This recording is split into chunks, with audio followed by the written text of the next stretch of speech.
Chairman Pakistan Peoples party جناب بھٹو زرداری صاحب یہاں اسٹیج پہ بیٹھے ہوئے سینٹرل ایگزیکٹو کمیٹی کے ممبران،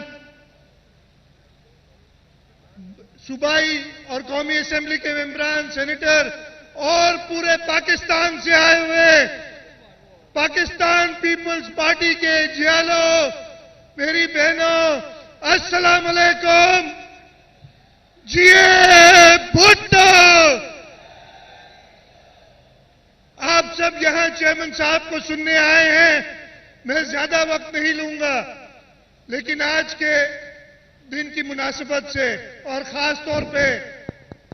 جہاں ہم کھڑے ہیں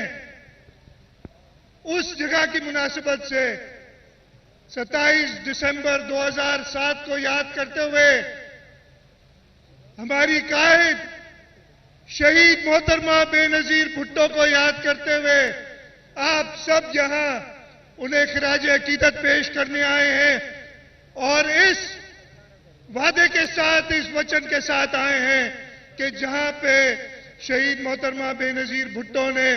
آپ سب کے لیے، اس ملک کے لیے شہادت کی، اب آپ ان کے بیٹے ہمارے قائد محترم جناب بلاول بھٹو زرداری صاحب کو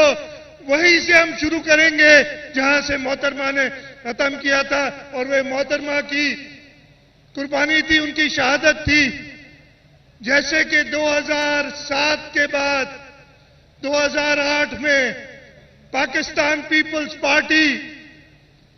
اس ملک میں جو حکومت کی تھی، انشاءاللہ تعالی 27 دسمبر 2019 کے بعد 2020 میں بلاول بھٹو زرداری صاحب اس ملک کے وزیر اعظم بنیں گے۔ آپ سب، اور آج سے یہ جدوجہد ہماری شروع ہے، انشاءاللہ تعالی بلاول صاحب کو 2020 میں اس ملک کا وزیر اعظم بنا کے ہم دکھائیں گے، اور انشاءاللہ تعالی پاکستان پیپلز پارٹی کے جیالے یہ کر کے دکھائیں گے۔ میں زیادہ وقت نہیں لوں گا، آپ سب بلاول صاحب کو اور سینئر لیڈرز ہیں ان کو سننے آئے، ایک نعرے کا جواب دے دیں اور اس کے بعد میں اپنی جگہ لوں گا۔ نعرہ بھٹو!